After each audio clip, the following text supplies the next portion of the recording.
Hola, ¿qué tal? Soy Vanexa Romero y bienvenidos a El Análisis de Todo, un espacio que pretende reflexionar sobre temas de actualidad y la vida cotidiana que nos tocan como seres humanos. Se preguntarán quién soy yo. Pues bueno, soy comunicadora social y periodista de Barranquilla, Colombia, interesada en los derechos humanos, la política, el fútbol y otros asuntos por ahí. Tengo la fortuna de ser fotógrafa, docente universitaria y mamá perruna de un bello bulldog francés. Hago muchas preguntas sobre todo y si a ti también te pasa lo mismo, quédate aquí. Comenta y comparte. De esa manera podré crecer en medio de este océano digital y juntos entenderemos mejor los temas que nos interesan. Sin más que decir, esto es el análisis de todo de hoy. Fútbol y política.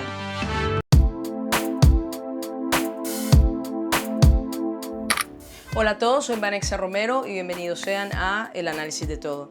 En primera instancia, pedirles disculpas por haberme perdido tanto tiempo, pero ocurrieron una serie de hechos que me impidieron hacer este capítulo antes. Sin embargo, he vuelto y para hablarles de fútbol y política con el profesor, periodista y realizador audiovisual Wilhelm Garavito, quien se ha destacado en la ciudad de Barranquilla por tener una gran trayectoria como periodista deportivo. Pues bueno, también ha trabajado otros temas, pero este ha sido su fuerte, lo cual nos garantiza pues un gran estudio, una gran conversación acerca del fútbol y aquellos eventos históricos en mundiales que evidencian esta relación entre el fútbol y la política que siempre ha existido, porque el fútbol siempre ha sido político como fenómeno de masas, eso hay que tenerlo claro, lo cual pues también lo estudiaremos porque es una situación que se mueve entre pues cómo el fútbol es instrumentalizado por las esferas del poder geopolíticas para pues, controlar a las masas y de igual manera el fervor popular que tiene el fútbol, que viene pues, del barrio, de las voluntades, de los deseos de los futboleros de cada nación, de querer estar ahí, de representar a su país. Entonces, cómo todo esto pues, convive, ¿no? A través de los años.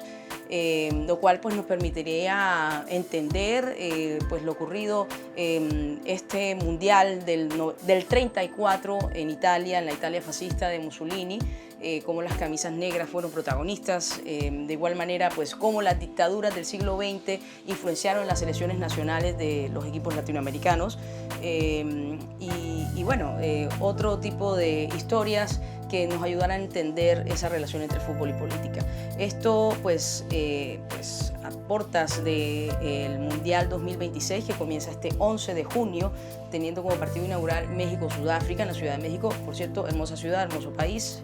Y al mismo tiempo no solo México pues será el anfitrión evidentemente, sino también Canadá y Estados Unidos, este último liderado por Donald Trump, quien se ha caracterizado este último año por tener diferentes pues mandatos unilaterales a nivel geopolítico que han alterado el orden mundial, ¿no? Lo cual pues genera bastante expectativa sobre este mundial de fútbol en particular, sobre cómo va a ser el desarrollo pues organizativo y al mismo tiempo futbolístico, teniendo en cuenta que no ha empezado el mundial y ya ha generado controversias, como por ejemplo no permitirle la entrada al mejor árbitro de África este sábado 6 de junio a los Estados Unidos, y que la FIFA simplemente dijo que pues, ellos no tenían nada que ver con el asunto migratorio, y bueno, los tratos un poco hostiles que han tenido algunos jugadores y cuerpo técnico de distintas naciones que tal vez no tienen las mejores relaciones con los Estados Unidos, ¿no? Entonces ya eso genera algunas preguntas y bueno, sin más que decirles, no olviden darle like, dejar su compartir, dejar su comentario, quiero decir, para que pueda yo sostener estas conversaciones aleatorias con uno que otro sobre cualquier otro tema y sigamos teniendo esta interacción como audiencia y yo como creadora de contenido, ¿cierto? Ahora sí, sin más que decirles, los dejo con el profesor Wilhelm Garavito para hablar sobre fútbol y política.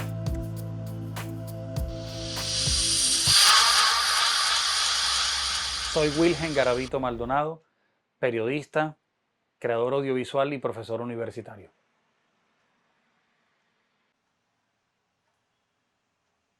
Hola a todos, bienvenidos a otro episodio de El Análisis de Todo. En el día de hoy nos encontramos con el profesor, periodista y creador audiovisual Wilhelm Garavito de Barranquilla.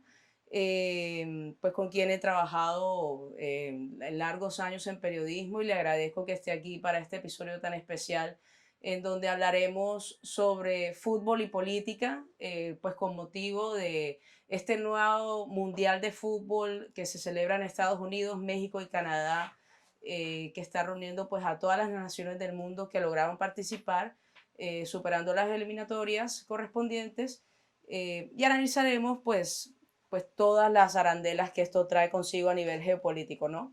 Entonces, Wilhelm, nuevamente muchas gracias por estar aquí y vamos ahora pues a empezar a hablar del tema en cuestión.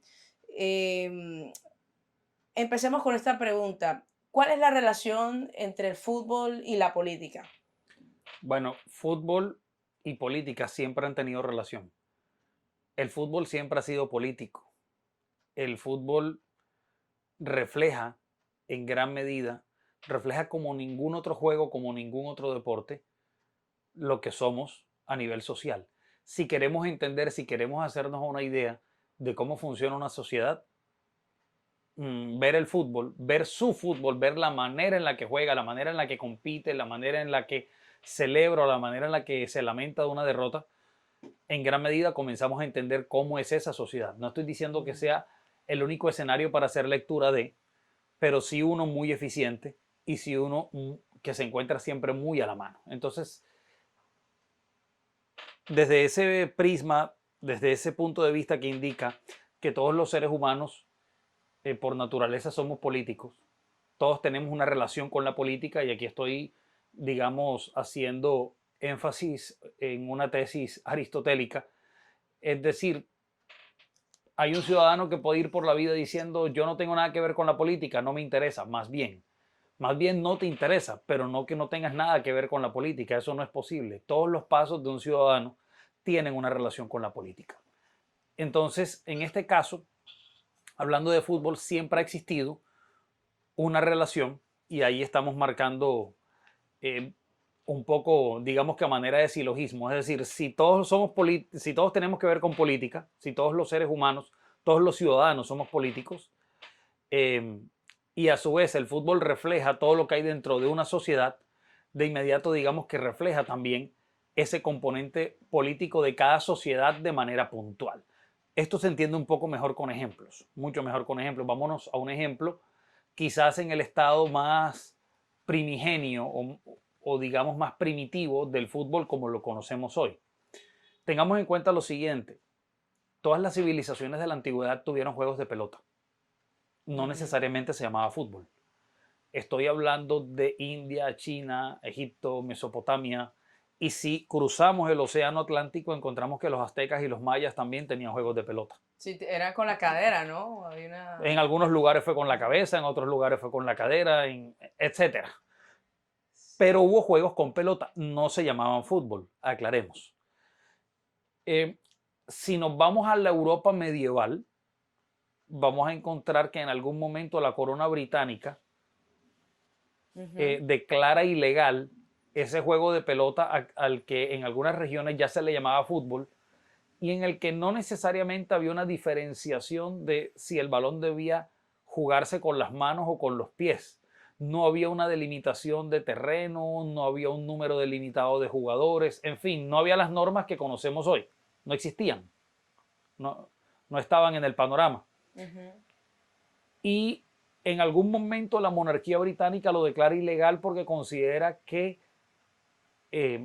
las personas dejaban a un lado sus deberes. Estamos hablando todavía de una Europa previo a lo que fue la revolución industrial y toda esa transformación hacia las grandes migraciones urbanas. Todavía hablamos de una Europa feudalista en su composición económica, y se consideraba que la gente abandonaba la agricultura para ir a jugar eso que se conocía ya como fútbol.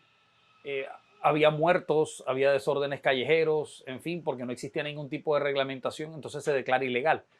En ese mismo escenario de esa Europa medieval, en algún momento en lugares como lo que hoy es Italia, recordemos que Italia como nación, como república, es un hecho reciente. Y en algún momento se habla de fútbol de carnaval.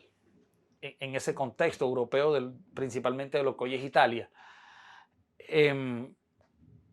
Cuando hablo de fútbol de carnaval me estoy refiriendo a que era ese espacio para la fiesta pagana el que se consideraba idóneo para que apareciera ese juego que en otra época, en otro contexto del año, se consideraba ilegal. Entonces vamos viendo ahí unas primeras relaciones. Si nos vamos, si avanzamos en el tiempo y entramos ya en lo que es finales del siglo XIX, comienzos del XX, vamos a encontrar un escenario aún más político alrededor del fútbol.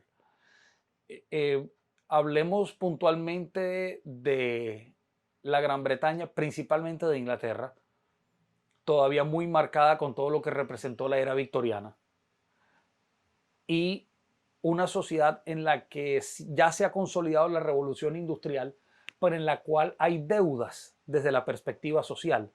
Entonces hay una Europa que está romantizada desde muchas perspectivas, principalmente en cuanto a los ideales políticos y económicos que se exportan, todo aquello del liberalismo económico, de cualquier ciudadano independiente de que si nace sin una moneda, luego se puede convertir en rico a partir del sistema económico y toda esa tesis liberal de Adam Smith, etc.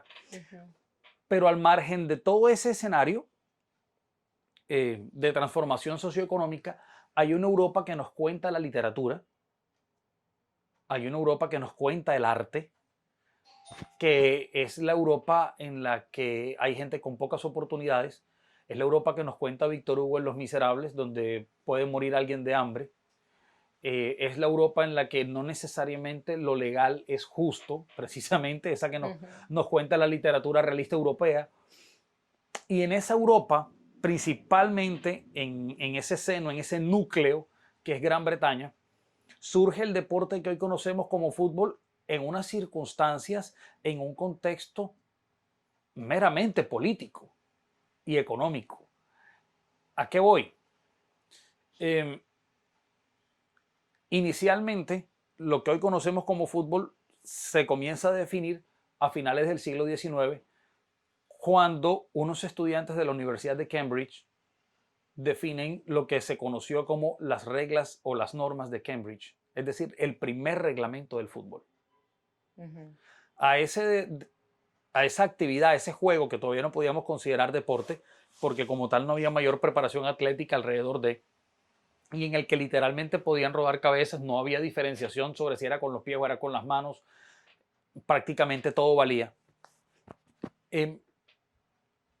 Ese juego, que ya capturaba a muchos, encuentra la iniciativa de unos estudiantes de la Universidad de Cambridge que dicen, bueno, vamos a jugar en un terreno con estas dimensiones, con esto de ancho, con esto de largo, va a haber 2 porterías, el objetivo es hacer el gol, solo este jugador llamado portero puede tomar el balón con las manos, son 11 contra 11, fijan las primeras normas. Digamos, el primer reglamento se conoce como las normas de Cambridge y el juego comienza a andar ya de manera oficial. Ahí lo tenemos. Primer punto de giro. En ese contexto había un círculo, digamos, un segmento privilegiado económicamente que estaba interesado en que el fútbol fuera un juego para los nobles, para los lores, para los caballeros de la reina, es decir, no para las masas. Y se pensaba como un juego de club a la par del hockey, a la par del polo, a la par de cualquier actividad, digamos, deportiva relacionada a la élite. Exacto, algo de las clases altas. Sí, eso está muy bien explicado, no sé si me vales la mención de una referencia fílmica, está muy bien explicado en una miniserie que se encuentra en Netflix que se llama Juego de Caballeros. Es el título en español. En inglés ahora no recuerdo el título, pero bueno, la serie es muy buena en todo caso.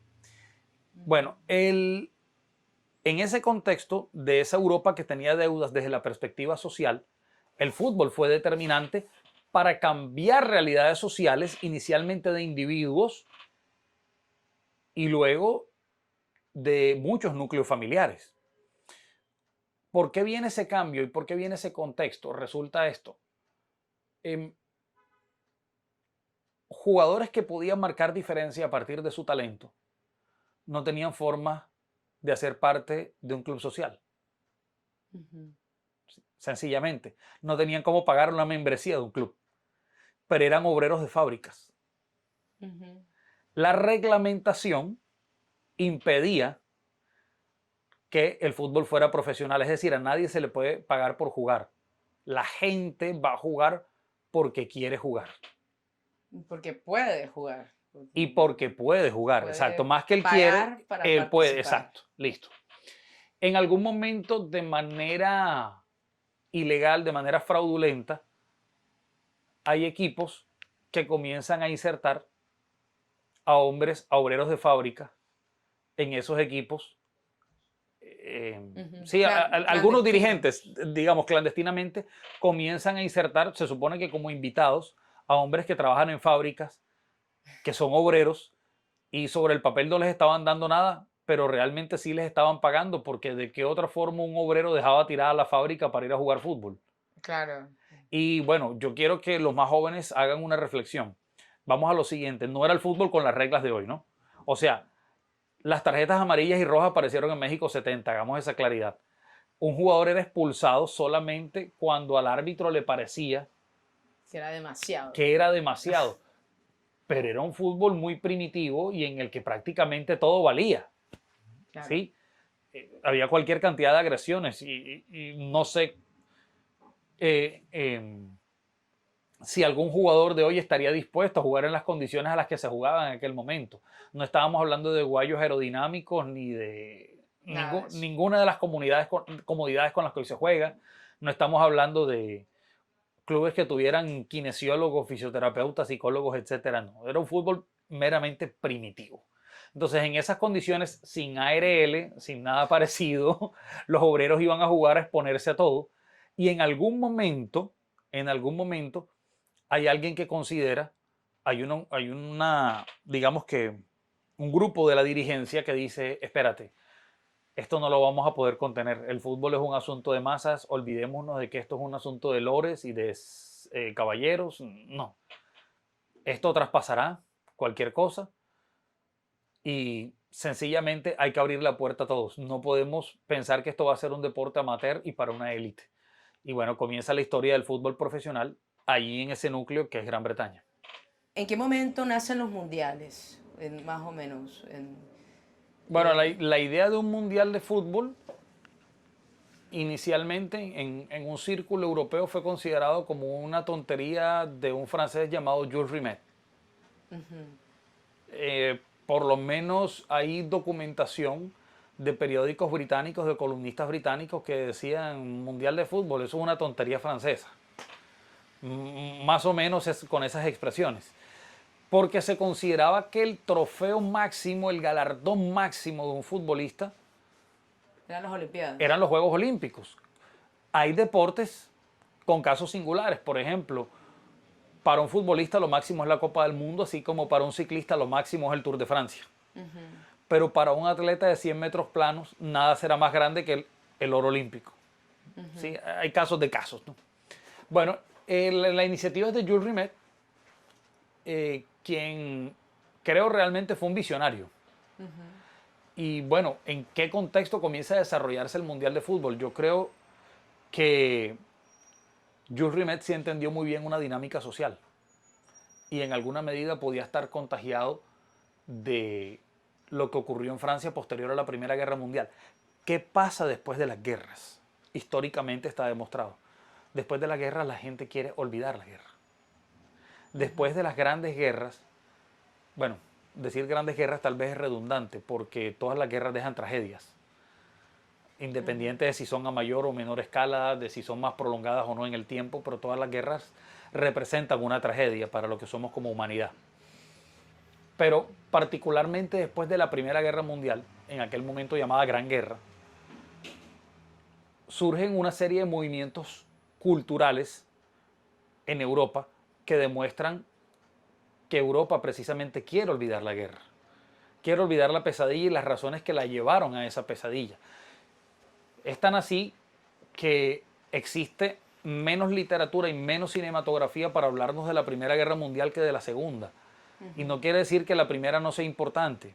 De hecho, la segunda está estrechamente, directamente relacionada a la primera.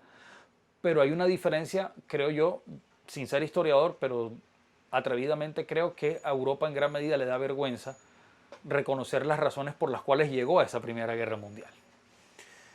Y bueno, dentro de todo ese conjunto de hechos, posterior a la Primera Guerra Mundial, hablamos en Alemania del expresionismo alemán como movimiento artístico. En París hablamos de todo, en Francia hablamos de todo lo que significó la Belle Époque, principalmente teniendo allí como epicentro a París. Hubo despertar de muchas manifestaciones artísticas, de muchos movimientos artísticos en todo ese correr europeo. La cinematografía significaba un fenómeno que venía desde finales del siglo XIX, cuando comenzó como un experimento científico. Pero bueno, el mundo había cambiado muchísimo. Jules Rimet lo entendía y, contagiado de esas oleadas, dijo, bueno, este evento merece un mundial. Se inventa el Mundial de Fútbol, una iniciativa meramente suya. El hombre crea un trofeo, viaja con el trofeo en barco. Yo quiero que los más jóvenes hagan la siguiente reflexión. Vamos a imaginarnos el mundo de 1930. Es decir, cruzar de Europa a América era en buque. En un mismo buque viajaron casi todos los equipos europeos que vinieron al Mundial. A Uruguay, compartiendo barco. Venían. Ahora la memoria creo que me traiciona un poco, pero creo, bueno, podríamos buscar el apunte, pero creo que todos los equipos europeos viajaron en el mismo buque, si la memoria no me falla, e hicieron una escala en Río de Janeiro. Este dato sí lo recuerdo claramente. Hicieron una escala en Río de Janeiro para recoger al equipo de Brasil. Y luego... Hicieron un colectivo. Sí, un colectivo, tal cual. Y luego llegaron a Montevideo. Quiero que los más chicos se hagan a la idea, el mundo de 1930 no tenía el desarrollo meteorológico que tenemos hoy. Los radares existieron apenas hasta la Segunda Guerra Mundial y fueron determinantes para que los aliados ganaran. Es decir, en términos prácticos, un capitán de buque no tenía forma de saber si al día siguiente iba a llover. Claro. O sea, entonces, era un acto de fe irse en barco, perdón. Sí, y un acto de fe y bueno, el viaje podía durar 2 días más, 2 días menos, en fin. Bueno, se fueron en barco. Llegaron a Uruguay. La mayoría de países europeos se negaron a ir a Uruguay. ¿Por qué fue sede Uruguay? Sencillamente porque había ganado de manera consecutiva 2 veces los Juegos Olímpicos, 1924, 1928. Jules Rimet dijo, no, ellos son la sede natural, son los mejores exponentes del juego en el mundo, allá es el mundial. De hecho, los uruguayos se consideran tetracampeones del mundo. Ellos dicen, sí, si lo máximo antes eran los Olímpicos y los ganamos 2 veces, somos 4 veces campeones del mundo, dicen ellos. Pero bueno, esa es otra discusión. Listo, se embarcan, llegan a Uruguay. La mayoría de países europeos dijeron, no tenemos, entre esos Inglaterra, los creadores del juego, dijeron, no tenemos nada que ir a buscar un país que no sabemos dónde queda. Para allá no vamos. Y el Mundial no tuvo eliminatorias. A ver, el Mundial de 1930 fue por invitación. Fueron los que quisieron ir. Y creo que fueron 13 países, ¿no? 13 países, incluido el local. 13 países, incluido el local, con un estadio que construyeron rápidamente para desarrollar la Copa del Mundo. Y tuvo mucho de político. De hecho, el estadio se llama Centenario porque Uruguay estaba celebrando 100 años como nación. Y en ese país que se hablaba de fiesta, que se hablaba de una gran celebración a partir del fútbol y que se hablaba de la grandeza de Uruguay como nación, las mujeres no podían votar, como pasaba en gran parte del mundo y, bueno, todavía en Colombia, si queremos hablar de otro ejemplo de Latinoamérica, en fin. Entonces, todo esto son escenarios políticos. Allí surge la idea 1930 y hay una relación estrecha, vuelvo a decir, entre un juego como tal en el que se quieren acentuar símbolos de patriotismo y una sociedad o un colectivo de sociedades que quiere olvidar lo que fue esa pesadilla llamada Gran Guerra, la que después conocemos en los libros como Primera Guerra Mundial. Hay algo curioso, y es que curioso, entre comillas, pues no es un detalle menor. Hay una estrecha relación entre Primera y Segunda Guerra Mundial.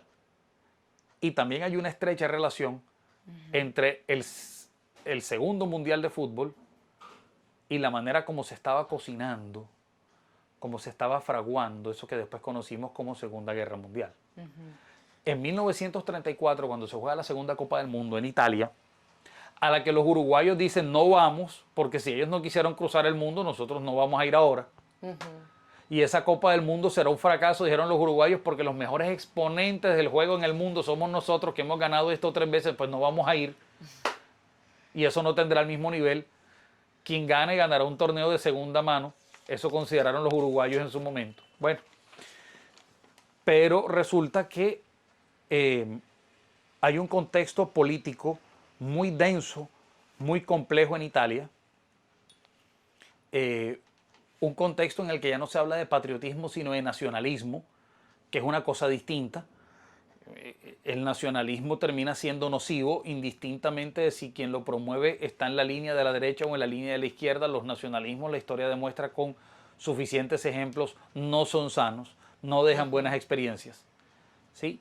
El nacionalismo promueve una actitud enfermiza, discriminatoria, xenofóbica, etcétera, y no acepta ninguna clase de críticas, en fin. Entonces, ¿cómo se juega el Mundial de 1934? Cuando Benito Mussolini, máximo líder de Italia, el Duce, quien consolidó una alianza con Hitler, ¿sí? Claramente, cuando el Duce ha declarado como legales, como meramente legales, los grupos denominados camisas negras. ¿Quiénes eran los camisas negras? Los fascistas. Unos grupos de fascistas facultados con permiso del Estado para literalmente agredir, golpear, apalear a cualquier contradictor a quien se encontraran en la calle.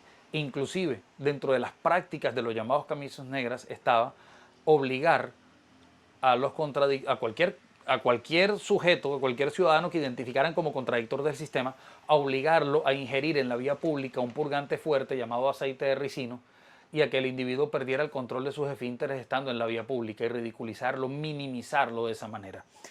Entonces, en un contexto en el cual los estadios se llenaban principalmente de camisas negras, incluido el partido de la final, en un contexto en el que el partido de la final lo vio en el palco presidencial Benito Mussolini, junto a la monarquía que aún permanecía en el contexto italiano, junto a los líderes del Vaticano,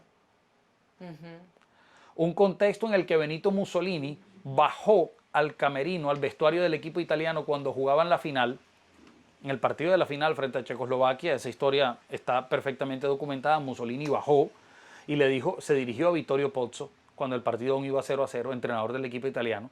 Le dijo, señor Pozzo, palabras más, palabras menos, le dijo, usted es el responsable si perdemos, aténgase a las consecuencias. Es decir, los jugadores italianos entraron a la cancha en el segundo tiempo a salvar la vida de su entrenador.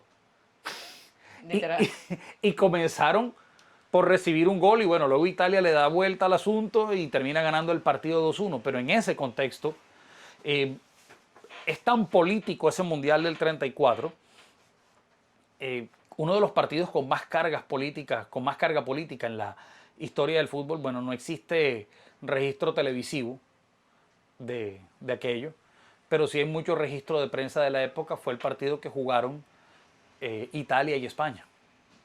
¿Qué representaba España en ese momento? Hay que entenderlo. Era la España republicana, era la España del voto universal, es decir, del voto femenino. Era la España de... Antes de Franco. Sí, la España republicana. ¿Sí? Era la España de los derechos civiles, era la España que buscaba derrumbar la discriminación, es decir, era la España que fraguaba un sueño, o que consolidaba un sueño, de una educación laica, etcétera.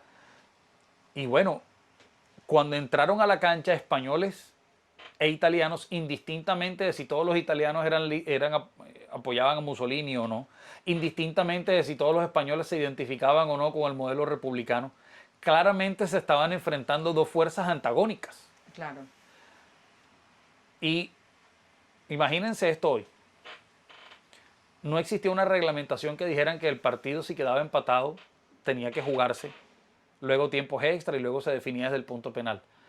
La reglamentación de la época, que era muy primigenia, aseguraba que si un partido quedaba empatado, se resolvía el asunto jugando otro al día siguiente, entre los mismos equipos.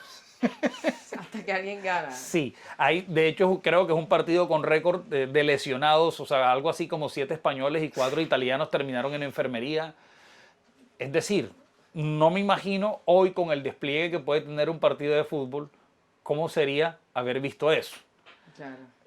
Hoy en un juego lleno de simulaciones en el que por efectos del cambio climático hay cooling time y ya el fútbol y el baloncesto se parecen, o sea, terminó siendo de 4 tiempos.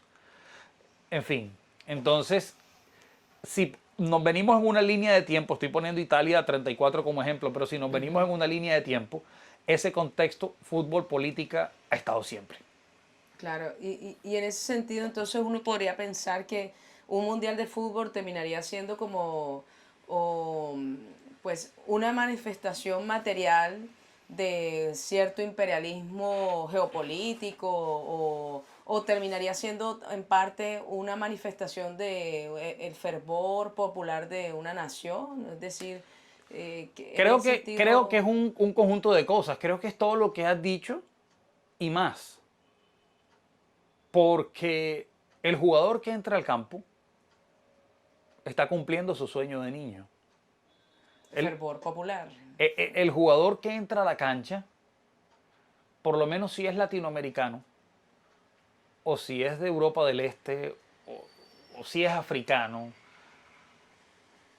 en la gran mayoría de ocasiones está relacionado a un origen de un segmento socioeconómico no privilegiado. Es decir, el jugador usualmente es un individuo que cambió su vida a partir del juego. Gracias al fútbol. Literalmente gracias al juego, a que existe ese juego llamado fútbol. Bueno, hay que agregar otras cosas, ¿no? Talento, determinación, etcétera. Pero bueno, en ese escenario del juego, usualmente frente a estados que quedan, para utilizar un término del fútbol, en fuera de lugar frente a lo que es el cumplimiento de sus obligaciones. Voy a un ejemplo meramente actual. Creo que todos los que están oyendo este podcast alguna vez han escuchado el nombre de un muchacho, de un joven, tiene más o menos mi edad, llamado Lionel Messi, ¿verdad? Bueno, Lionel Messi era un chico que no podía crecer. No era un tema de desnutrición, era un tema de complicaciones a nivel cerebral. Sin ser médico, lo que logro entender es que su cerebro no producía con suficiencia la hormona del crecimiento. ¿Listo? No era un tema de alimentación. ¿La cuestión tenía solución desde el tratamiento médico? Sí.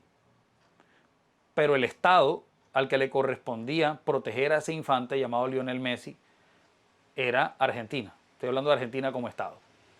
La solución, la certidumbre para la familia de Messi estuvo cuando la familia emigra hacia España. Inicialmente se va el papá como obrero y luego manda por la familia.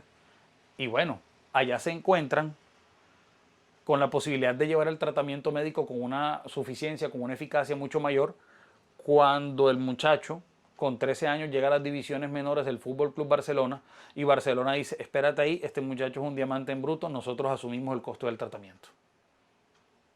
Cueste lo que cueste. Allí que tenemos una realidad social. Tuvo que aparecer una empresa, porque el Barcelona es eso. Una empresa privada. Tuvo que aparecer, sí, llena de simbologías y de un montón de cosas y la bandera de Cataluña, etcétera, pero es una empresa. Es una industria. ¿Listo? Una industria relacionada con muchas industrias. Y aquí vamos un poco a lo que dice, a lo que dijo el autor uruguayo Eduardo Galeano. Los jugadores de fútbol más famosos son productos que venden productos. ¿Listo? Entonces, bueno, hay un chico que tiene estas condiciones, no podemos dejar que se pierda esta oportunidad. Bueno, al Barcelona le pareció una inversión, hablemos claro, el tratamiento del muchacho. No es un gesto humano, es una inversión de parte de una empresa hacia el que considera un potencial activo. Exacto. Así de sencillo. ¿Y cuál fue la realidad? Había un estado, llamado Argentina en este caso, que si nos vamos a esos contextos de constitución y de derechos humanos y demás, debió garantizar las condiciones de salud de ese niño que tuvo que emigrar hacia otro lugar. ¿Listo? Entonces, todo esto también tiene una lectura política. Claro. Ahora, vamos al jugador, vamos a volver al tema de inicio. El jugador que entra al campo usualmente no estará pensando en política, está pensando en las maneras de vivir ese sueño que se comenzó a fraguar cuando era un niño que jugaba en el patio del colegio, cuando era un niño que jugaba en la terraza de su casa o en la esquina de su casa, en cualquier lugar del mundo. El espectador que lo ve desde la tribuna, el que lo ve desde la televisión, el que se alegra, el que hace catarsis, el que desarrolla un concepto de patria alrededor de lo que su país logra en una gesta, el que desarrolla un concepto de unión, en fin, tiene muchas lecturas y tiene muchas realidades en un mismo escenario, pero que hay algo que debemos entender que es claro, y es que quienes controlan el juego a nivel industrial sí aprovechan todas esas emociones que pueden ser muy genuinas, de las que estamos hablando, que pueden ser muy desinteresadas, sí las aprovechan en pro de un desarrollo industrial y de un contexto sociopolítico, ¿sí? Si nos ponemos a fijar, si buscamos fijar, perdón,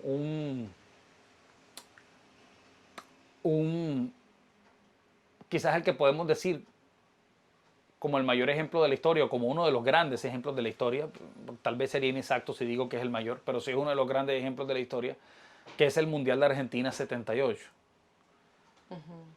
Es decir, La dictadura de Videla, ¿no? exacto, tener el país. ¿Cómo es el contexto? Los argentinos un día de 1976 escuchan por radio y televisión a un general apellido Videla, hablándole a todos a través de todas las radiodifusoras. Quiero que los más chicos entiendan que en 1976 no se hablaba de Android, ni de redes sociales, ni de iPhone, ni nada parecido. O sea, era radio o era televisión. Más radio que televisión. Ya en los 70, digamos que en Argentina sí podíamos hablar de telecentrismo. Pero aún así había mucho radiocentrismo. Sí, la radio tenía un poder que hoy no tiene. Era más fácil adquirir un radio que un televisor. Sí.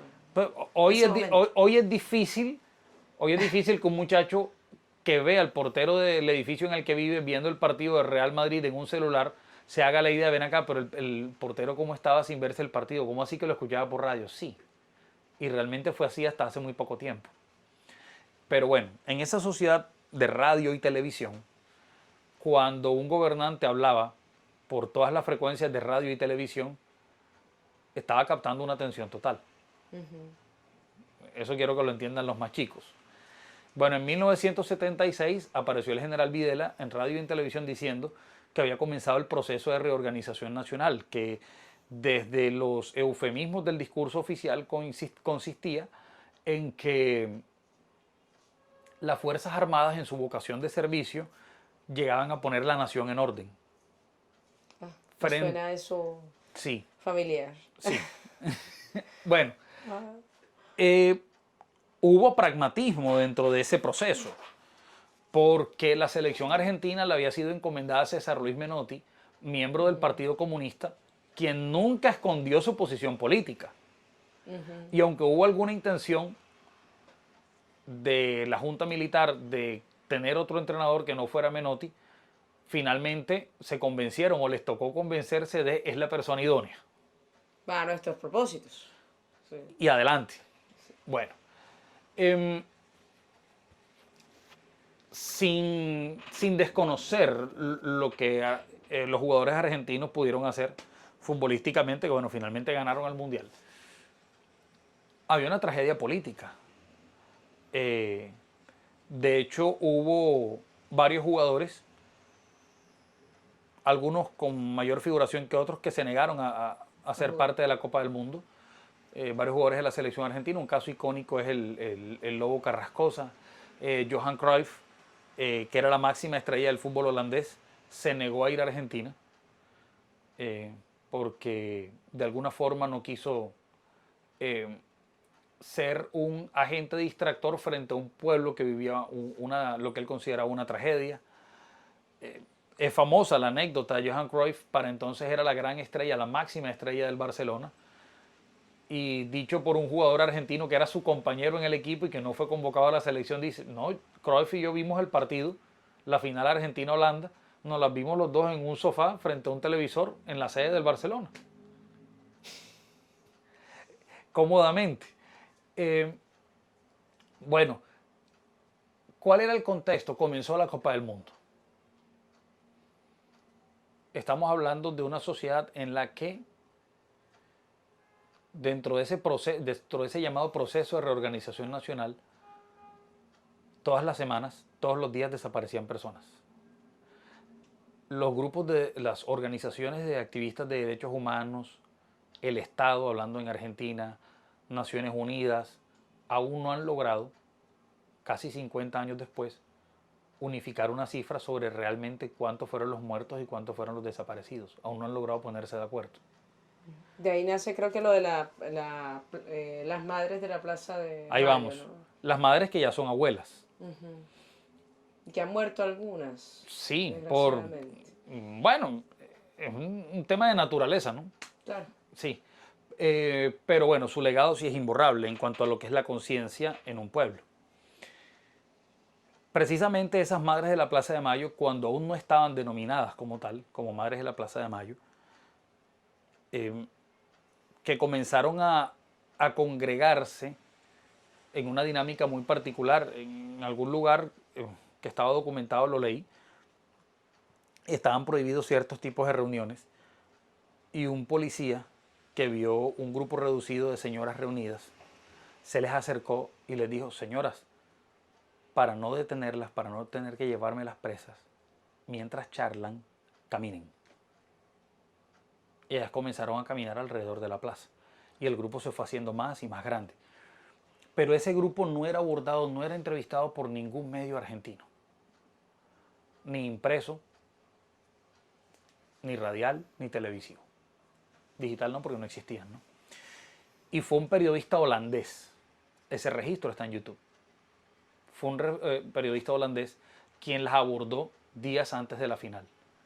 Y ellas entregan un testimonio agónico en el que dicen: iglesias, consulados, organizaciones de derechos humanos, ministerios, en ningún lugar nos han puesto atención, a todos hemos ido.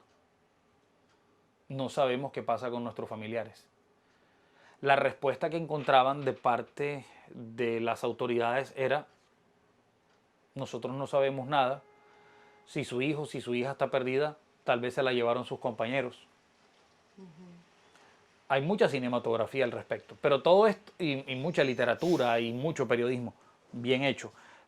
Pero ¿a qué voy con todo esto? Esto y la escena de fútbol. Mientras todo esto pasaba, el fútbol era un calmante, era una especie de sedante para una masa que de alguna forma tenía que untarse una pomada o tenía que inyectarse algo frente a su dolor. Claro. Y el mundial hubo que ganarlo sí o sí. Hasta hoy se habla, hay mucha gente que busca minimizar el tema, pero hasta hoy se habla de un arreglo de un partido entre Argentina y Perú, y hay documentos suficientes, hay material probatorio suficiente para demostrar que sí hubo arreglo. Todavía hay jugadores peruanos que se defienden diciendo que no, hay otros que dicen que sí, que hubo un arreglo económico y que hubo presión al punto que estuvo no solamente el general Videla en el camerino de los jugadores peruanos, sino que estuvo acompañado de Henry Kissinger, quien había sido secretario de Estado de Estados Unidos y quien orquestó en gran medida el Plan Cóndor que ejecutó Estados Unidos sobre Latinoamérica en ese momento tan arduo, tan álgido, tan determinante que fue la Guerra Fría. Bueno, la Guerra Fría tomó muchas décadas, pero estamos hablando puntualmente de ese periodo entre años 60, 70 principalmente, una Latinoamérica en la que proliferaron las dictaduras de derecha y en la que por otro lado se fortalecían los movimientos guerrilleros y que vivía un clima político muy complejo. Bueno, ¿qué tiene que ir a buscar el general Videla en el camerino del equipo visitante, además junto a Henry Kissinger? Y está documentado que allí fueron. No solamente eso, apareció Videla con un texto, les leyó un comunicado que había escrito el general Morales Bermúdez, es decir, el presidente peruano. Ajá. Aquel comunicado dicho por jugadores peruanos que allí estuvieron, hacía mención a: los argentinos son nuestros hermanos y siempre nos hemos ayudado. Siempre nos hemos dado la mano. Quiero que los más chicos entiendan, cualquiera me dirá, pero ven acá, ¿qué escollo, qué dificultad representaba Perú para Argentina en un mundial?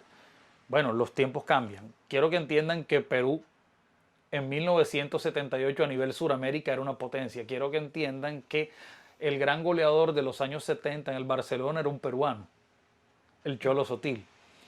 Era el Perú no solo del Cholo Sotil, era el Perú de Juan Carlos Oblitas, era la selección peruana de Teófilo Cubillas, uno de los grandes futbolistas de todos los tiempos en Sudamérica y a nivel mundial. Era un cuadro plagado, lleno de estrellas, Chumpitas, etc. Bueno, los jugadores argentinos todavía se defienden diciendo: hey, cuando comenzó el primer tiempo, Perú nos dominó y en 15 minutos pegaron una bola en el palo o dos, tuvieron opciones, nos pudieron ir ganando, sí.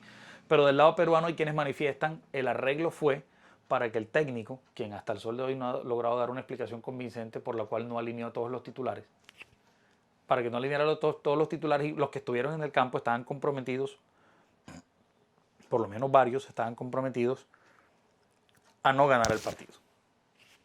Argentina tenía que ganar por 4 goles, ganó 6-0. Mucha suspicacia genera hasta el sol de hoy que el portero peruano,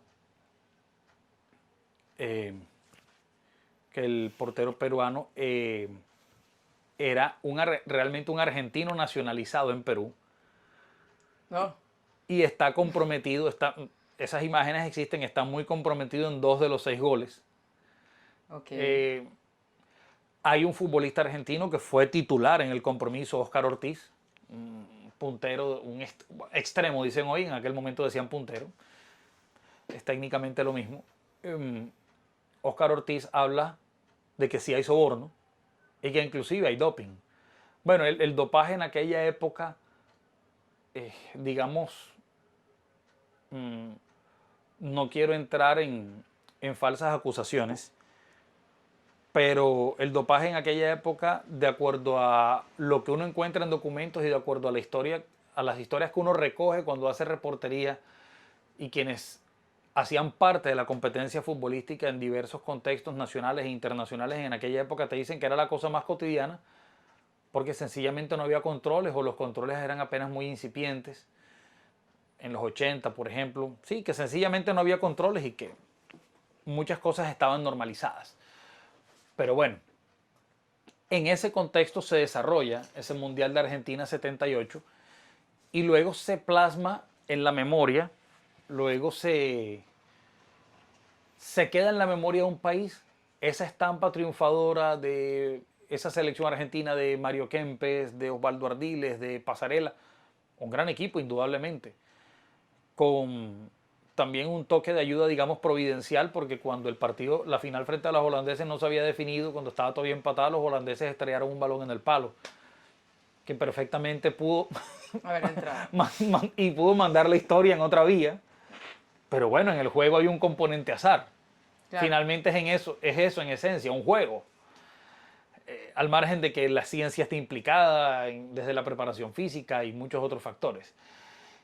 Y digamos, es otro ejemplo fehaciente de la relación fútbol-política, y podríamos hablar, por ejemplo, de México 86, que es el componente más simbólico de cuando un partido de fútbol se puede convertir en un campo de batalla, la mano de Dios y demás. Ahora, para que no me digan, no, pero es que está cargando todo hacia el lado argentino, del lado brasileño también hay bastante. En México 70, cuando se fue a jugar el Mundial México 70, hubo una dictadura militar en Brasil a la que le interesó mucho que Pelé, quien estuvo en duda para jugar el Mundial de México 70, lo jugara.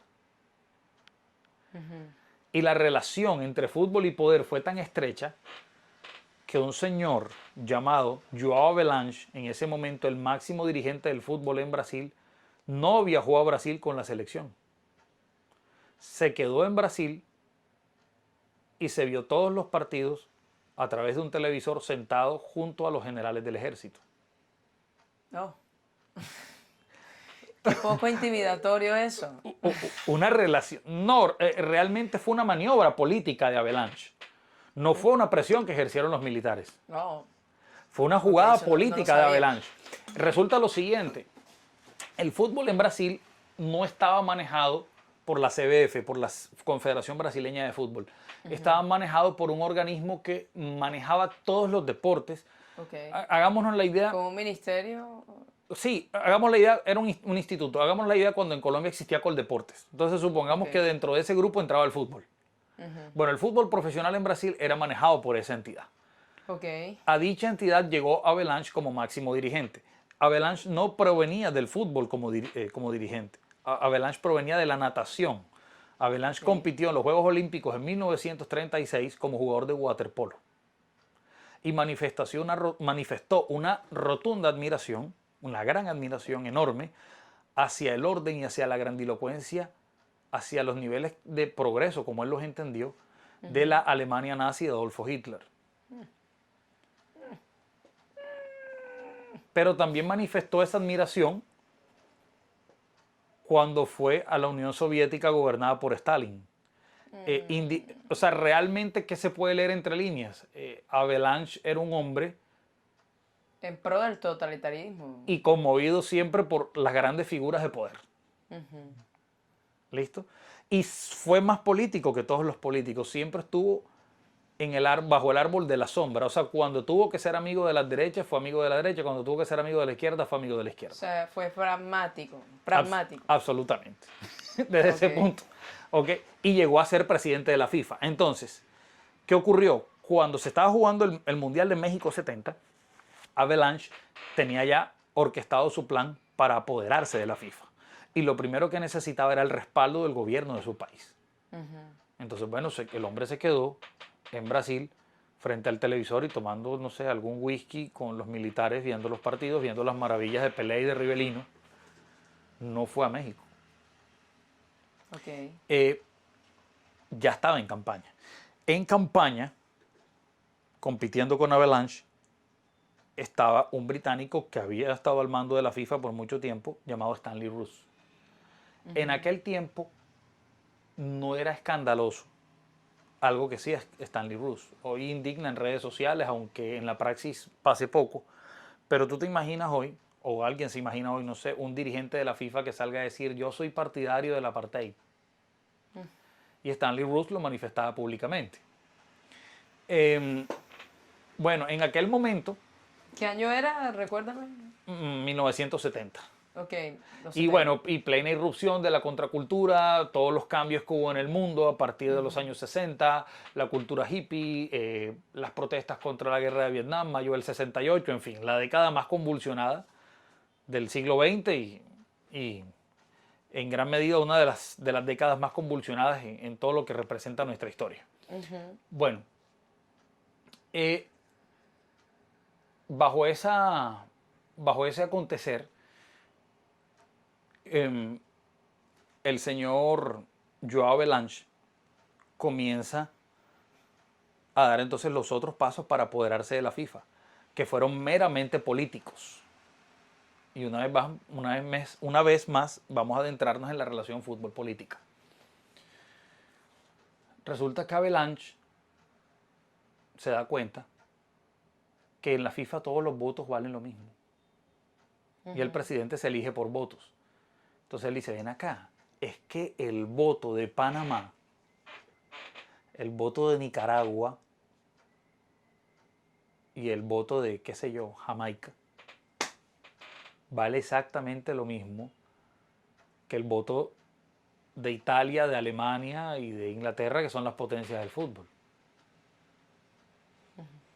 Entonces, sencillamente Havelange no hizo campaña ni en Alemania, ni en Italia, ni en España. Havelange hizo campaña en todos los países que no tenían ninguna trascendencia futbolística. Para ganar más votos. Ganó por volumen. y ganó por nocaut. La campaña fue la siguiente. La campaña fue orquestada a nivel político por Avalanche y a nivel económico fue financiada por Dassler. Dassler, estoy hablando del dueño y creador de Adidas. Y el pacto fue que Avalanche le prometió fidelidad eterna a Adidas. Hay un romance entre Adidas y la FIFA que se marca desde México 70, cuando crean el primer balón Adidas para la Copa del Mundo, el famoso Telstar, que tomó el nombre de los satélites que utilizó la NASA en aquella época. El romance con Adidas hasta hoy se mantiene. Y resulta que Dassler tenía como gran interés que para la siguiente Copa del Mundo, que iba a ser en Alemania, que fue en Alemania, la Alemania partida en dos por el muro de Berlín, bueno, hablábamos de Alemania Occidental o Alemania Federal, Dassler le dijo a Joao Avalanche, yo financio tu campaña, que consistía en pagar los viajes por el mundo. Yo financio tu campaña si por favor, convence a Pelé de que vuelva a la selección de Brasil. Pelé una vez levantó el trofeo en México 70 y dijo, no juego más en la selección.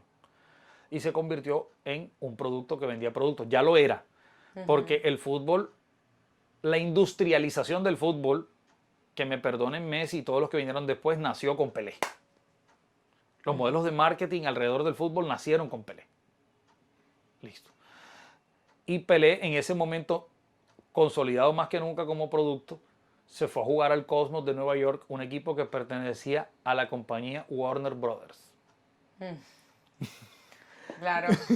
A ver, hizo hasta películas con Stallone, Pelé. Sí, sí. Hizo una película con Stallone, Escape a la Victoria. Bueno, entonces dentro de toda esa dinámica, todo ese tejemaneje, diríamos coloquialmente, Avalanche, financiado por Dassler, comienza a recorrer solamente países subdesarrollados. No fue ni a Italia, ni a Alemania, ni a España a buscar votos. ¿Para qué? Recorrieron Latinoamérica de cabo a rabo. Recorrieron África de extremo a extremo. Inclusive Colombia hizo parte de la gira. En todos los lugares Pelé jugaba partidos amistosos. Y Avalanche se acercaba a los dirigentes del fútbol de ese país y su promesa bandera de campaña era: voy a ampliar el número de participantes en las Copas del Mundo. Hasta ese momento al Mundial iban 16 equipos. Esa promesa de campaña la cumplió Avalanche a partir de España 82, cuando comenzaron a competir 24 selecciones. Y en Francia 98, ya con su retiro, pues cuando queda al mando Joseph Blatter, la cosa quedó en 32 equipos. Y ahora ya miremos en qué va. Van 48 ahora, ¿no? Exacto. Bueno, ya hay una comprensión del porqué. Es político. A ver, ¿cómo explicamos que la FIFA tenga más miembros que la ONU? La ONU tiene, si la memoria no me falla, 196, 193, algo así. Eso Google lo responde rápido. Y tú acabas de decir casi 200. Bueno, la FIFA tiene más de 200, tiene 203. Eduardo Galeano definía el fútbol como la única religión que no tiene ateos. Yo creo que excelente definición. Aquí la cosa se entiende un poco. Entonces, con todas esas variables,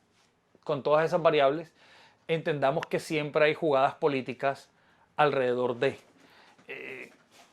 Y en ese orden de ideas, entonces, uno podría decir que hay mundiales que sirven para blanquear países que cometen violaciones a derechos humanos. Sirven para todo. Es decir, yo creo que sirven... Por ejemplo, Qatar. Sí, y Qatar y todos. O sea, quiero dejar claridad sobre algo. Yo no soy enemigo del fútbol. O sea, soy futbolero, creo que más que mucha gente. Y no vivo de pronto en ninguna red ufanándome de que lo soy. Pero sí, digamos, busco comprender el juego más allá de su simpleza. Y bueno, digamos, desde que busqué comprenderlo más allá de la simpleza, digamos como que perdí la ingenuidad del hincha común.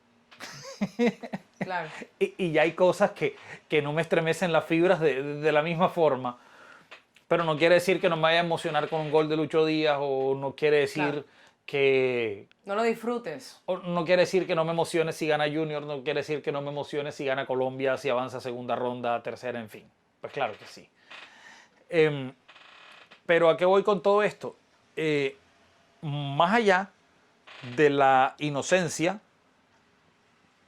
vuelvo a decir, del jugador que está cumpliendo su sueño de la infancia, más allá de la ingenuidad del espectador chico o grande, más allá de los aspectos positivos como que se consolida, se solidifica un concepto de patriotismo, vuelvo a decir que es distinto a nacionalismo, patriotismo que en este caso es para bien en muchos segmentos, más allá de que se hacen visibles símbolos ancestrales como el caso de los mexicanos cuando con orgullo dicen Estadio Azteca. O cuando con mucho orgullo en su camiseta verde de selección mexicana llevan unos logos de culturas milenarias, no solamente aztecas, también olmecas. Cuando un país como el nuestro, Colombia, históricamente tan violento, hay 11 muchachos que entran y son de regiones distintas, y son de hogares distintos, y tienen acentos distintos, y crecieron comiendo cosas distintas, o lo mismo pero adaptado según la región. Es decir, nosotros tenemos una arepa en la costa, o muchas arepas en la costa, y otra arepa paisa, y otra en Boyacá. Pero es decir, cuando somos una sociedad tan multicultural, de diversas posiciones, pero de una misma tragedia que es no saber vivir en paz. Cuando por espacio de un tiempo esa micro sociedad, que son los 11 muchachos que están en el campo más los compañeros que están en la banca, se tienen que poner de acuerdo para un objetivo común, sin romanticismo, a mí me parece que ahí hay un hecho grande y me parece el hecho realmente valioso. Claro. Me parece el hecho realmente valioso. Y al final el juego, el resultado, si sale bien o si sale mal, finalmente nos desnuda como sociedad. Si sale bien, pues nuestras celebraciones incluyen tragedia. Y si no sale bien, en Bogotá se achaca a que fue porque había muchos paisas. En la costa se dice que había muchos cachacos. En el Pacífico se dice también que había mucho paisa, y en Antioquia también se dice que había mucho bayuno. Señalamientos regionales en un mismo país. Que hacen parte de nosotros desde las sociedades precolombinas, no son un asunto nuevo. Allí hago una recomendación bibliográfica, que es un libro de una eminencia de la historia en Colombia, el profesor Jorge Orlando Melo, en su libro Historia Mínima de Colombia. Entre líneas se puede leer cómo las culturas o los grupos precolombinos ya tenían expresiones de lo que hoy podemos denominar regionalismos. Es decir, somos hijos de unas sociedades que no necesitaban ser nómadas porque tenían el alimento muy garantizado. Ejemplo, si tú y yo nacíamos Mocaná y estábamos en este lugar de la geografía, junto a un río, junto a un mar, y en un bosque seco tropical, pero finalmente con 2 cuerpos de agua gigantes que garantizaban alimento, ¿qué sentido tenía salir a caminar? Claro. Y se nos creaba la idea, o nos defendíamos con la idea de tenemos el mar, tenemos el río, por eso somos mejores. A su vez, quienes vivían en una montaña, quienes vivían en un sistema montañoso con nieve, porque no había cambio climático, y con el mar próximo, también decían somos mejores. Y a su vez quienes estaban en un páramo, etc. Entonces, esas emociones tan primarias en nosotros afloran como un partido de fútbol. Vuelvo a decir, el futbolista cuando está en la cancha disputando un balón no necesariamente se pregunta por esto, ni hace esas reflexiones. Eso nos corresponde a nosotros como profesionales del ejercicio de comunicar, que debemos entender los hechos sociales desde su profundidad. Claro. Entonces, que haya personas, movimientos con intereses económicos, políticos, pues sí, claro que los hay. Y van en las decisiones, entre comillas, más superficiales. Yo no sé si tú te acuerdas, hasta el Mundial de Japón y Corea 2002, la FIFA probó con algo que se dio cuenta que fue un fracaso y por eso lo echó atrás, el llamado gol de oro. Es decir, dos equipos empataban en los 90 minutos y ya no estaban en fase de grupo, sino en las fases de eliminación directa. Bueno, hay que definir un ganador. Tiempos extra. Si en esos 30 minutos, que son los llamados tiempos extra, nadie hace un gol, definen desde el punto penal. Listo. Pero si alguien hace un gol, el partido se acaba de inmediato. Así como cuando se juega en la calle, o se jugaba en la calle, ya no veo gente jugando en la calle, el que haga el gol gana. Porque ya las mamás estaban llamando de a dormir o a comer. Bueno, listo, el que haga el gol gana. Así. La FIFA lo implementó en Francia 98 y en Japón y Corea 2002. Ya se había hecho un piloto en la Eurocopa del 96. A las marcas eso no les gusta. ¿Tú te imaginas Coca-Cola diciéndole a Joseph Blatter, a los jerarcas de la FIFA, espérate ahí? Son 20, el gol de oro fue al minuto 5 del primer tiempo extra. O sea, perdí 25 minutos de exhibición de marca. No, perdí 40, porque es que el aviso mío estaba justo, la valla publicitaria de Coca-Cola o de Philips o de Gillette o de Adidas, los gigantes que pautan en el Mundial o McDonald's, estaba justo detrás de la portería, de las dos porterías. Es de las de mayor nivel de exhibición, porque es que cada vez que haya una jugada cerca al pórtico y cada vez que haya gol y cada vez que se emitan miles de veces o millones de veces esa repetición en todo el mundo, va a salir mi marca. Resté millones de reproducciones con contenido publicitario. No tiene sentido el gol de oro. Claro. A nivel industrial, una... No, como no tenía... desacierto. Como no tenía sentido, alguna vez escribió Juan Villoro, un gran autor mexicano que ha escrito mucho sobre fútbol. Él decía un poco, llevándonos a perder la inocencia, en un libro que me encanta que se llama Dios es redondo. En la final de la Copa del Mundo Francia 98 nos las vendieron como Brasil-Francia, pero realmente fue Nike contra Adidas. Qué bueno. Y la mejor forma de ejemplificar eso es cuando un futbolista llamado Ronaldo Nazario, el mundo lo conoció como Ronaldo, en la mañana del partido convulsionó.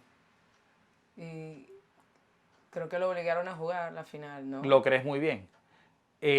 Hasta el sol de hoy hay muchas cosas no expuestas, pero dentro de lo que sí está dicho es que fue la presión del patrocinador Nike, quien inclusive está denunciado en un libro que atesoro que se llama El lado sucio del fútbol, escrito por 4 periodistas brasileños, quienes después de la investigación y después de escribir declararon que ya no eran hinchas de ningún equipo y que más nunca hacían fuerza por ningún partido de fútbol.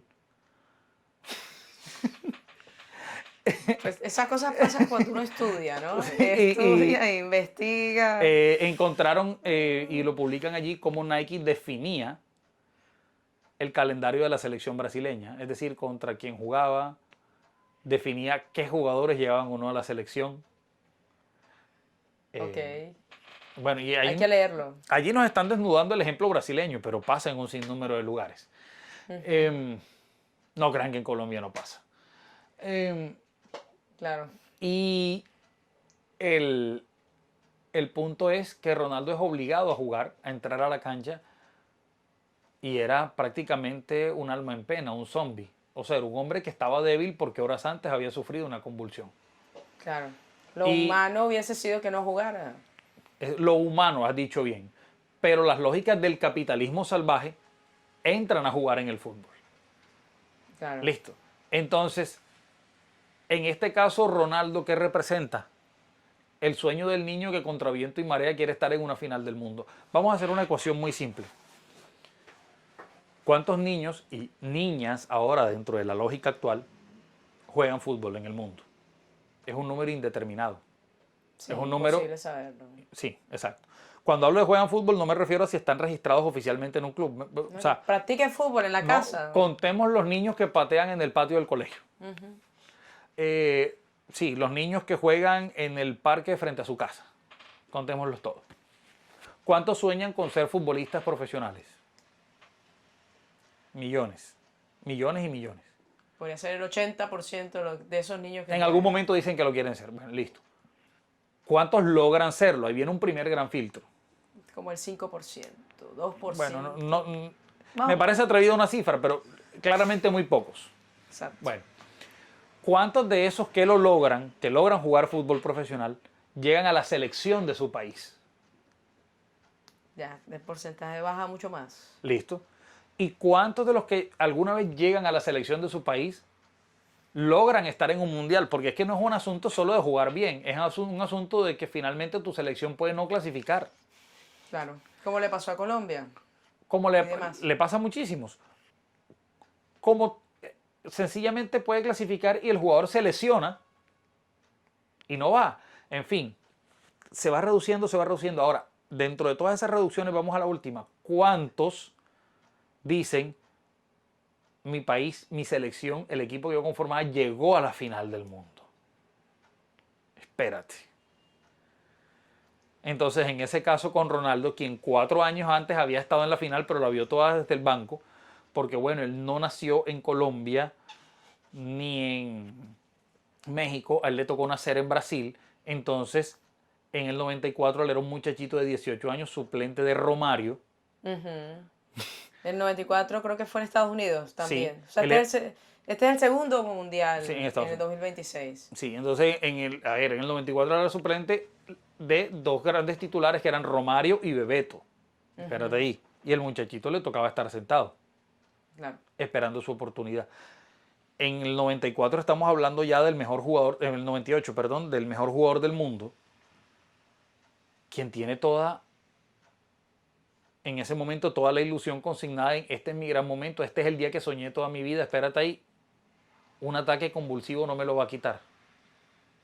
Recordemos que además el deporte de alto rendimiento, no solo el fútbol, el deporte de alto rendimiento en general rompe esa premisa de mente sana, cuerpo sano.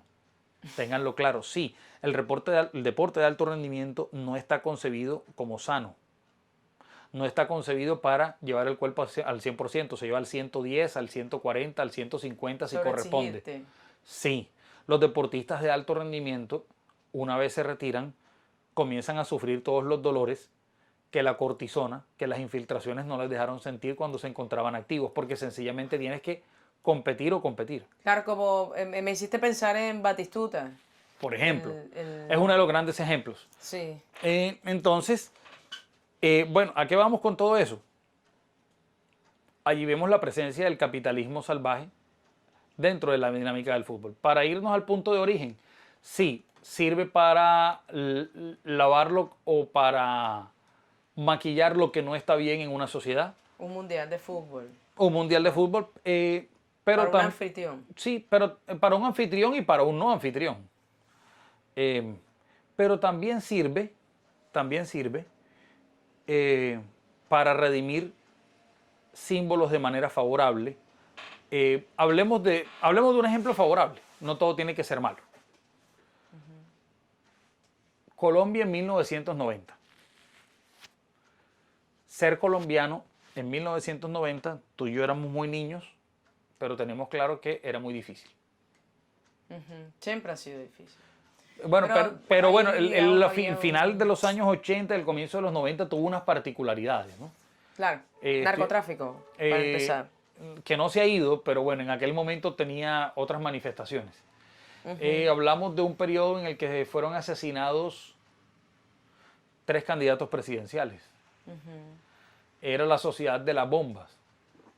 Y mataron a Andrés. De manera frecuente, ese fue en el 94. Hay una serie de aspectos que hicieron muy singulares ese cierre de los 80 y comienzos de los 90. Hoy, para los colombianos de a pie, como diríamos, es común escuchar que una cantante colombiana gana premios aquí, gana premios allá, que una película colombiana gana premios, que esto, que lo otro. Y todo eso está muy bien.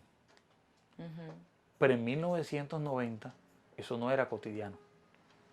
¿De qué se ufanaba Colombia en 1990? Del mejor café del mundo, que dentro de Colombia prácticamente nadie lo conocía. Todo se iba de exportación. ¿De qué se ufanaban los colombianos en 1990? tenemos un Nobel de literatura. ¿Cuántos lo leían? ¿Cuántos lo leen hoy en día también? Además. Una pequeña puya a cierta generación. Además. Pero, hay algo muy curioso. El fútbol era uno de los escenarios predilectos, idóneos, de los narcotraficantes para lavar activos. Se apoderaron del fútbol como se apoderaron de los reinados de belleza, como se apoderaron de la política, como se apoderaron de muchos escenarios. Pero a su vez, el fútbol era el escenario popular que nos redimía como sociedad. El que nos permitía dar gritos de liberación, el que nos permitía decirle al mundo somos más que desgracias y cosas feas. Y por eso hay tanto simbolismo alrededor del gol que Freddy Rincón le hace a Alemania en el Estadio San Siro de Milán el 19 de junio de 1990. Mis estudiantes me preguntan, profe, ¿por qué celebran tanto un empate en un mundial? ¿Por qué tanta bulla con ese gol? Si al final no ganaron nada. Y bueno, yo los adentro en este ejercicio de vamos a buscar entender lo que era la sociedad colombiana del momento. Claro. ¿Sí? Hay una crónica, si la memoria no me falla, escrita por un gran periodista llamado José Navia. Tuve la oportunidad de leerla en una exposición del Museo Nacional en Bogotá, en la que se describe el momento en el que en una tienda, en una cafetería, de manera espontánea, el momento del gol de Rincón, la gente en Bogotá celebra el gol y están abrazados en una sola fotografía un hombre con una fisionomía típica andina, un hombre blanco, sí, andino, un señor con un rostro meramente indígena, también andino, porque bueno, andino no se limita a rasgos europeizados o a rasgos blancos, sí, digamos andino, orgullosamente indígena diríamos hoy, y un hombre negro. Y los tres están abrazados frente al televisor celebrando el gol. Tú que eres conocedora de lo que es el lenguaje visual, yo he visto pocas imágenes que nos recojan tanto simbólicamente. Claro. Sí. Y eso lo genera un hecho entre comillas banal como un gol. ¿Listo? Entonces hablemos de que también hay aspectos positivos. Sí, es cierto, era el escenario idóneo para lavado de activos. Alguna vez por un lío de apuestas, a alguien relacionado al narcotráfico se le dio por matar a un árbitro. En qué terminó la tragedia de Andrés Escobar en 1994. Las mafias se apoderaron de la Federación Colombiana de Fútbol. O sea, el presidente de la Federación Colombiana de Fútbol fue Juan José Bellini, quien por años fue alfil de los Rodríguez Orejuela, posteriormente condenado por enriquecimiento ilícito. Y en junio del 94, justo antes de que la selección Colombia se fuera al Mundial de Estados Unidos, hubo una reunión de todo el cuerpo de jugadores con los Rodríguez Orejuela, con Miguel y Gilberto, en la que además estaba José Santa Cruz, es decir, la cúpula del cartel de Cali, y el escenario de esa reunión fue la casa de Juan José Bellini. Y luego se habla, quienes estuvieron en cobertura en el Mundial, por ejemplo, Iván Mejía, uno de los periodistas que estuvo ahí, dice, el hotel en el que estaba hospedado la Selección Colombia, había un piso del cartel de Medellín y había un piso del cartel de Cali. Todas esas son realidades de nuestra sociedad y por allí comenzamos esta charla, hablando de que ningún otro juego escenifica tanto a una sociedad. ¿Listo? Claro. Aunque, vuelvo a decir, no debemos desconocer cuando desde una perspectiva más social o más filosófica hay aspectos positivos alrededor de esa misma realidad. Alguien me decía un día, ¿por qué los futbolistas ganan tanto dinero? Y comenzamos a hacer un análisis acerca de lo justa que es la sociedad respecto a cuánto gana un decano universitario, por ejemplo, o un investigador científico. Y bueno, entramos en una discusión, ojo, no se entienda discusión como pelea, fue un ejercicio dialéctico. Y mi conclusión particular es, no, lo que está mal realmente es que el decano gane poco y que el investigador gane poco. En este caso no censuro que el futbolista gane tanto, porque por varias razones. Quien más se enriquece no es el futbolista, es el dirigente, proporcionalmente hablando en cuanto a lo que implica el esfuerzo y demás. Además hay muchas maniobras fraudulentas en el fútbol, aunque bueno, ya ese sería otro podcast. Sí. Pero hace un rato, ¿te acuerdas cuando hablábamos de los estados que quedan en fuera de lugar? En el caso Messi, para hablar de un caso icónico.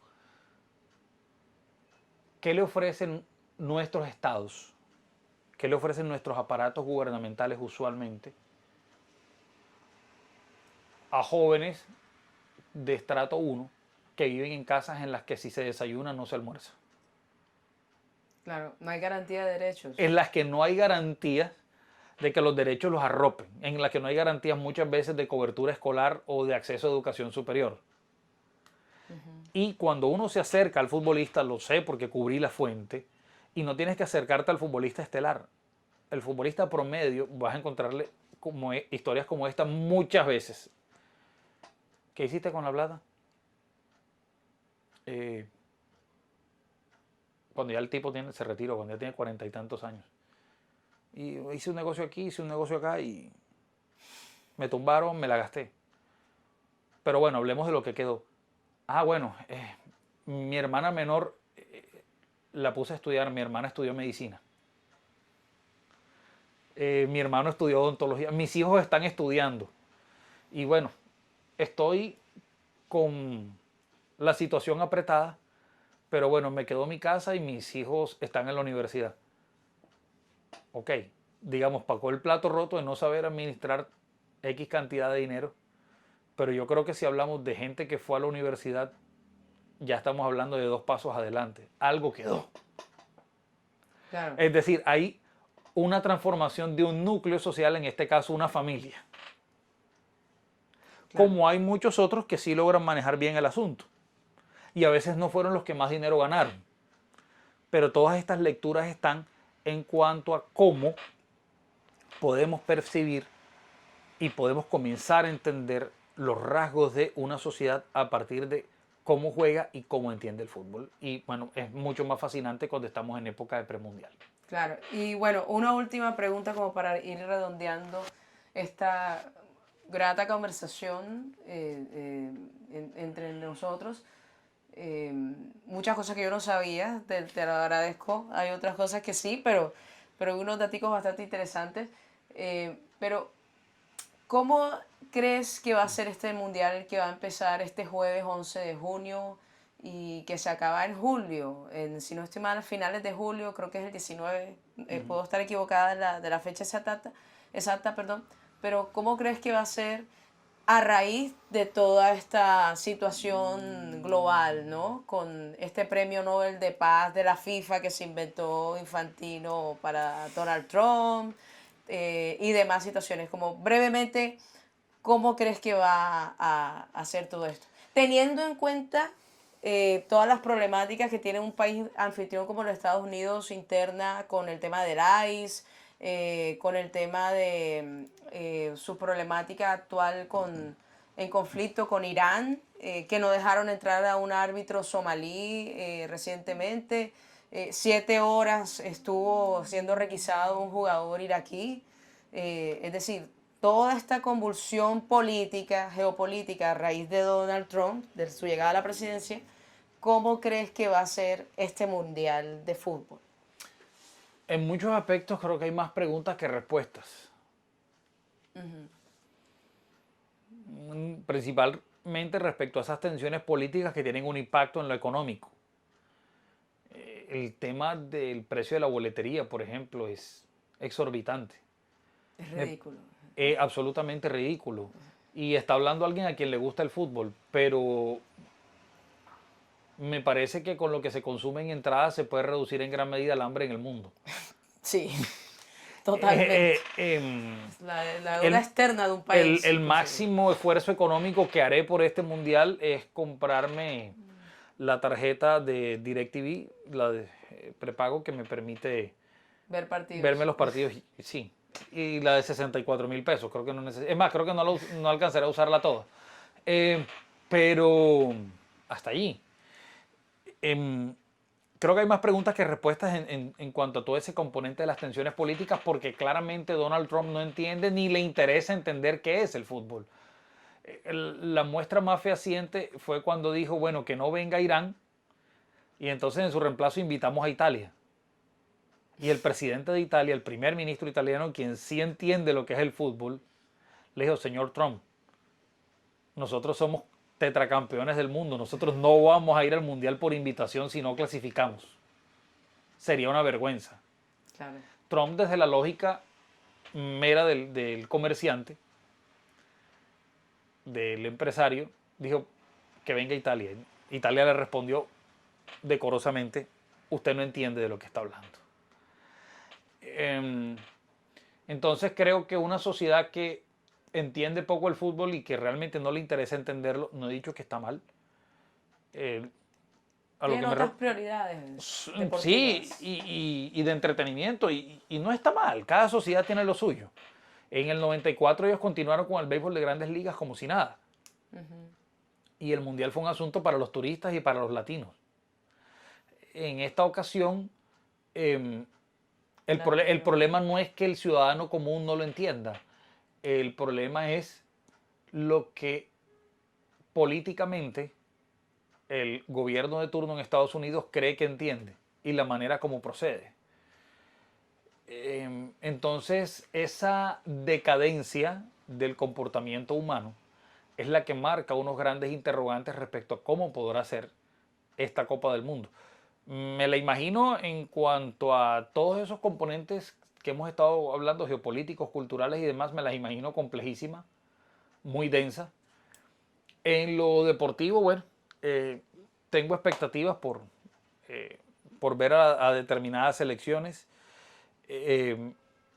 La verdad, el número de equipos incide en la extensión. En la extensión y también en la... Yo entiendo que aumenta en el rating, aumenta el número de televisores prendidos, el número de televisores vendidos, de pautas publicitarias, de camisetas. Aumenta el volumen del negocio en general, yo todo eso puedo entenderlo.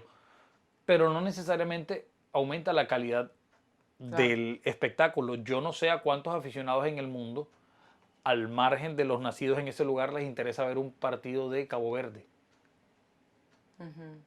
Por ejemplo. Claro. O de Uzbekistán. Bueno, yo creo que yo veré a Uzbekistán cuando juegue contra Colombia. Mi yo de hace 15 años, es decir, el Wilhelm versión periodista deportivo, que ya no soy, sí se podía sentar a ver los partidos de Uzbekistán que no fueran contra Colombia. Inclusive los previos al Mundial, porque bueno, había que ver cómo jugaba Uzbekistán. Pero estoy hablando del espectador promedio. Claro. Común, exacto. Entonces, hay más preguntas que respuestas. Claramente el fútbol refleja lo que es la sociedad. Hoy estamos en la sociedad del capitalismo de inmediatez, de los placeres inmediatos fundamentados en las historias que se cuentan a través de TikTok, en la sociedad planteada en el dilema de las redes sociales. En el consumo per se. En el consumo per se, exactamente. Y bueno, eso refleja esta época. Extra micrófonos, tú y yo hablábamos de por qué si en los años 40...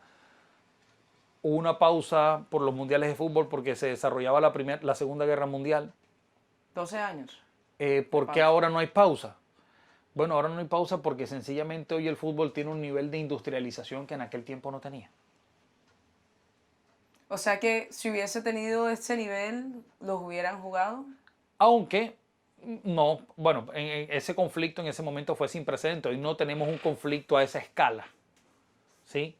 Creo que si lo tuviéramos tampoco lo jugaríamos, porque hoy tenemos armas nucleares. Exactamente. Y si bien lo que ocurre en Medio Oriente en general es una tragedia en todo el sentido de la palabra, también tenemos unas dinámicas industriales mucho más marcadas y en las que precisamente el entretenimiento juega un papel fundamental. Claro. Entonces ahí tenemos toda esa dualidad como sociedad, hablando como sociedad global, entre cuánto representa la tragedia, cuánto representa nuestro proceso de denigrarnos como especie humana, como esa especie humana que no alcanza aún el desarrollo idóneo, es decir, ya alcanzamos un desarrollo en lo corporal, pero no hemos alcanzado un desarrollo en la conciencia. Es decir, se nos habla filosóficamente de el animal racional, pero bueno, creo que podemos llegar a ser racionales, aún no hemos llegado a ser lo suficientemente racionales como para no agredirnos. Entonces vivimos en la dualidad de el animal racional que en algún momento le da la espalda a todas sus tragedias, a todos los aspectos que muestran su degradación y se entretiene con un sueño a la redonda llamado Mundial de Fútbol. Como decía, tiene muchas lecturas. No me voy a sentir mal por sentarme frente a un televisor a verme 1, 2, 3, 5, 10, 15 juegos, lo que sea, correspondan del Mundial. Pero creo que es válida la reflexión y creo que cabe con gran profundidad. Wilhelm, te agradezco mucho tu tiempo. Realmente te agradezco por haberme invitado, me encanta esto. Sí, realmente ha sido una conversación muy grata. Creo que esto yo lo había planteado de otra forma, pero con nuestra conversación, a medida que tú fuiste hablando, siento que hay que hacer otro cuando se acaba el Mundial. Bueno, acá estaré. Y ahí hablamos de lo que habrá pasado, ¿cierto? Y de algunos tecnicismos que quedan aquí pendientes en esta primera conversa, pero creo que con lo que hemos desarrollado sobre el fútbol y la política ha sido fundamental para poder entender la próxima conversación que venga, ¿no? Entonces, te agradezco mucho a ti, a la gente que está viendo este podcast o en mi canal de YouTube, el análisis de todo. Y bueno, esperemos que Colombia haga un gran mundial y por qué no se traiga la Copa del Mundo. Yo soy una soñadora en eso, un poco ingenua quizás, pero no sé, soñar se vale dentro de toda esta situación geopolítica. Bueno, yo creo que todavía no estamos para traernos la Copa, pero sí para hacer un buen mundial. Bueno, vamos a ver qué pasa. Vamos a ver qué pasa. Bueno, gracias a todos y nos vemos en otro episodio.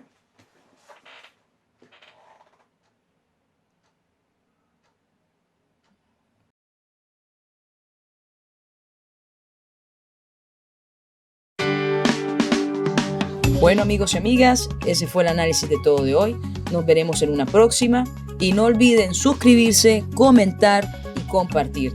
De esa manera me van a ayudar a crecer en este océano digital. ¡Nos pillamos!